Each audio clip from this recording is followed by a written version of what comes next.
အားလုံးပဲမင်္ဂလာပါကျွန်တော်ရဲ့ AutoCAD 2D-3D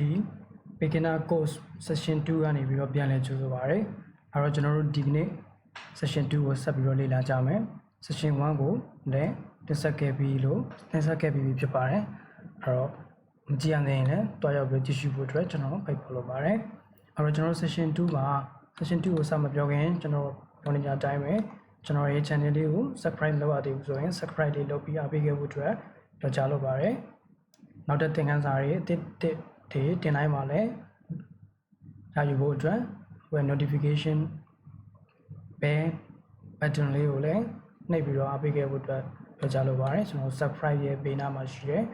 ဘယ်ခေါင်းလောင်းလေးကိုနှိပ်ထားခဲ့ပါနှိပ်ထားခဲ့တဲ့ခါကျလို့ရှင်ကျွန်တော်နောက်တဲ့သင်ခန်းစာတွေဆက်ပြီးတော့တင်တဲ့အချိန်တိုင်းမှာအချိန်နဲ့တပြေးညီ notification လေးတက်နေမှာဖြစ်ပါတယ်အဲ့တော့ကျွန်တော်ဒီနေ့ပြောပြပေးမယ့် category ကတော့ zoom ပေါ့နော် zoom ရဲ့ pan ရဲ့ပေါ့နော် zoom ရဲ့ pan ပေါ့ zoom ရဲ့ pan ရဲ့ကဘာလို့ပြောရလဲဆိုလို့ရှိရင်အဲ့တော့ကျွန်တော်တို့မှာပြပုံတစ်ခုဆွဲလိုက်မှာပေါ့နော် rectangle ဆွဲလိုက်မှာပေါ့နော် rectangle circle စသဖြင့်ပေါ့ချက်တက်ဆွဲလို့ရမှာတော့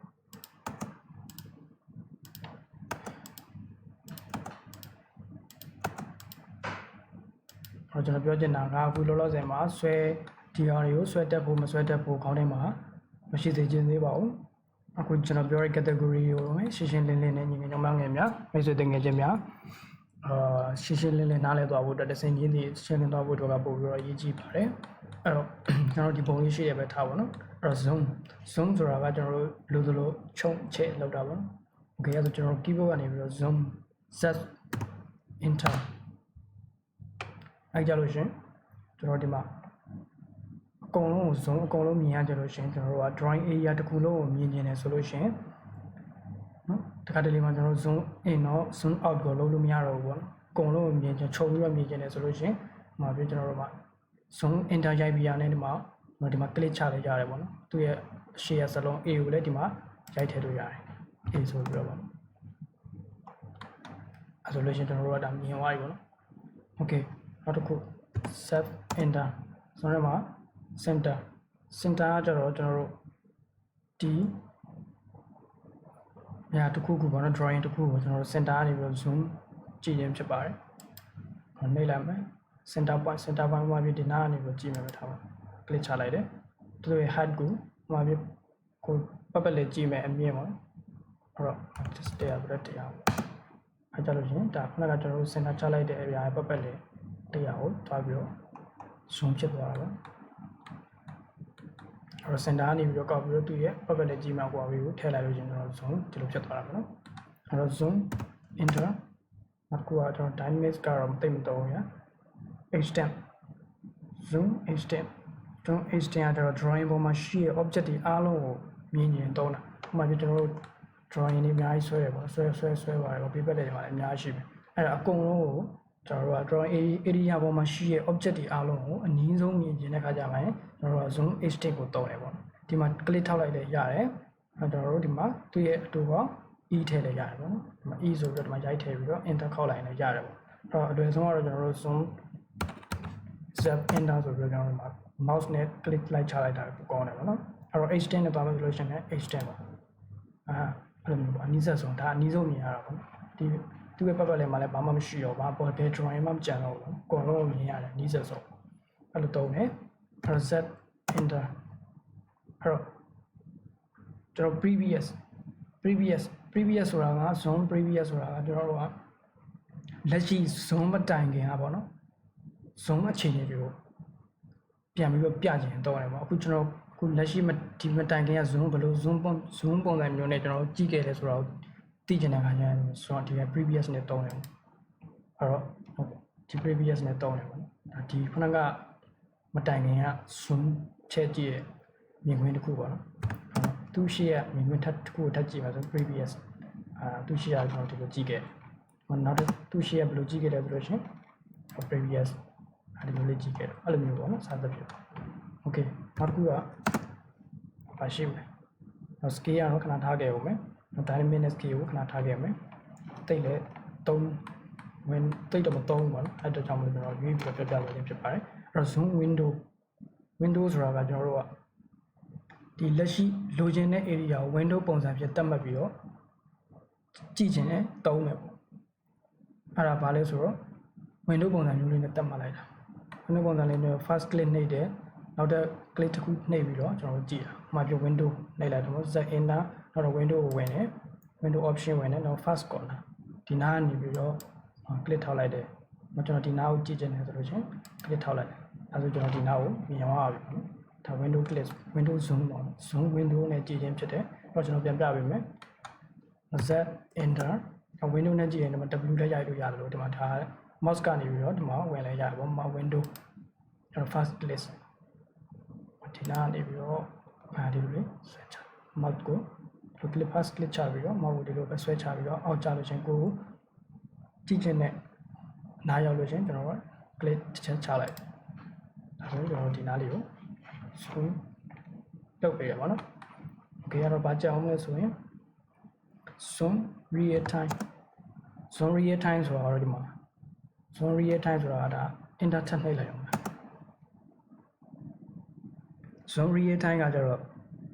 ဒီ zoom in zoom out ကိုတစ်ခါတည်းပြုလုပ်ချင်တဲ့အခါမှာတုံးတယ်ပေါ့ mouse ကနေပြီးတော့ scroll ကိုလှည့်ပြီးတော့လည်းကျွန်တော်ပြုလုပ်လို့ရတယ် zoom in zoom out ဒီမှာလုပ်လို့ရတယ်ပေါ့နော်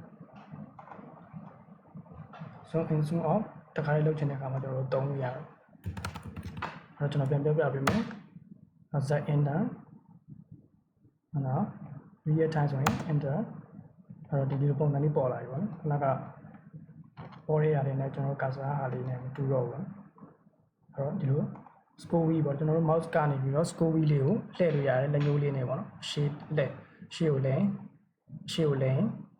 ချဲ့လာမယ်နောက်ကိုလဲလိုက်လို့ရှင်အဆုပ်လိုက်လို့ရှင်ချုပ်ဟိုဝေးသွားမှာပေါ့နော် zoom in zoom out လုပ်လို့ရတယ်ပေါ့နော်အဲ့တော့ဒါ zoom in zoom နဲ့ပတ်သက်လို့ပေါ့နော်နောက်တဲ့ category တစ်ခုကတော့ pan ပေါ့နော်PAN pan ပေါ့နော်အဲ pan ဆိုတာကကျွန်တော်တို့က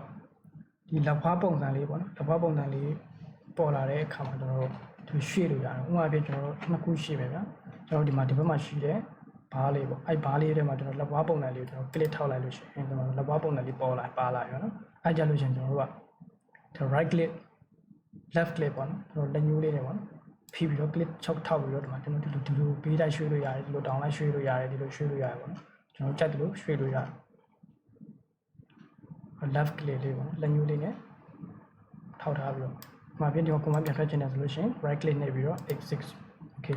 ဒါကတော့ကျွန်တော်ဒီကနေသွားရပါအလွယ်ဆိုလို့ရှိရင်တော့ကျွန်တော်နောက်တစ်နည်းကတော့ကျွန်တော် mouse ကနေပြီးတော့ scroll wheel ကိုဖိပြီးတော့ဖိလိုက်တာနဲ့ဖိထားလိုက်တာနဲ့ကျွန်တော်တို့ကအဲ pan လက်ပွားပုံစံလေးပေါ်လာဟာပုံလေးဖိထားပြီးတော့ကျွန်တော်ရွှေ့လို့ရတယ်ပုံလေးဖိထားပြီးတော့ဒီလိုလဲရွှေ့ရတယ်ဒီလိုလဲရွှေ့လို့ရတယ်ဒီလိုလဲရွှေ့လို့ရတယ်အဲ့တော့ကျွန်တော်အနည်းချုံနဲ့ပြန်ပြီးပြောချင်တာကမပြောရဲကျွန်တော် zoom enter နှိပ်လိုက်တာနဲ့ဒါတွေရှိရဆိုကျွန်တော်တို့တည်ပါပြီပေါ့နော်ဒါလိုအပ်လာရင်ကျွန်တော်တို့သုံးလို့ရပြီဘန်ကလည်းနှစ်ခုရှိရပေါ့နော်လောလောဆယ်အဲနှစ်ခုရှိတယ်ဆိုတော့ကျွန်တော်တို့တည်ပြီဒါပေမဲ့ကျွန်တော်အလွယ်ဆုံးနည်းနဲ့ကျွန်တော်ဘယ်လိုသုံးလဲဆိုလို့ရှိရင်ကျွန်တော်တို့က mouse နဲ့ပဲသုံးမယ်ပေါ့နော် mouse scroll wheel ကနေပြီးတော့ scroll wheel ကို mouse ကနေပြီး scroll wheel ကိုဖိပြီးတော့ကျွန်တော်ဒီလိုရွှေ့ချက်တဲ့များရွှေ့အဲ့တော့ကျွန်တော်တို့ရွှေ့နော်တော့ပြကျွန်တော်တို့လက်ကိုပြန်လှုပ်လိုက်တာနဲ့ကျွန်တော်လက်ပွားလေးကပြန်ပြောက်သွားပြီ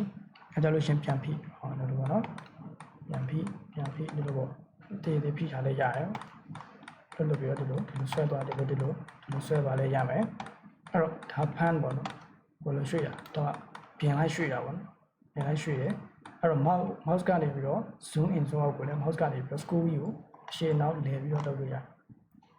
scroll wheel လေးကိုလှည့်ပြီးတော့ကစားကြည့်ပြီးတော့လုပ်လို့ရတယ်အဲ့တော့ကျွန်တော်တို့က zoom နဲ့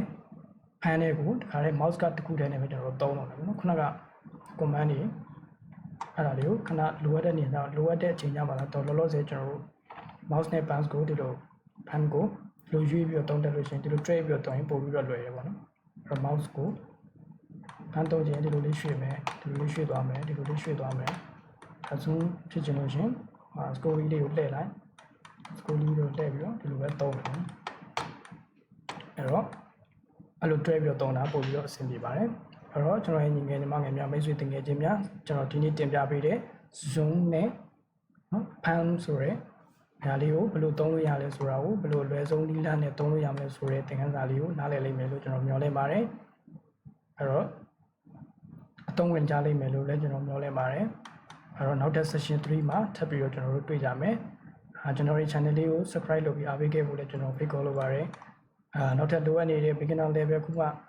စပြီးတော့ AutoCAD ကိုလေ့လာမယ်ညီငယ်ညီမငယ်များမိတ်ဆွေတင်ငယ်ချင်းများထံသို့ဒီသင်ခန်းစာများရောက်ရှိဖို့အတွက်လည်းပြန်လည်မျှဝေပေးဖို့အတွက်ကျွန်တော်ဖိတ်ခေါ်လိုပါတယ်သင်ခန်းစာအသစ်တွေတင်တိုင်းပါလဲnotification လေးရနေဖို့အတွက်ကျွန်တော် subscribe ပေးကဘယ်ခေါင်းလောင်းလေးကိုလည်းနှိပ်ပြီးတော့အပေးခဲ့ဖို့အတွက်ပြောကြလိုပါတယ်အားလုံးကျေးဇူးတင်ပါတယ်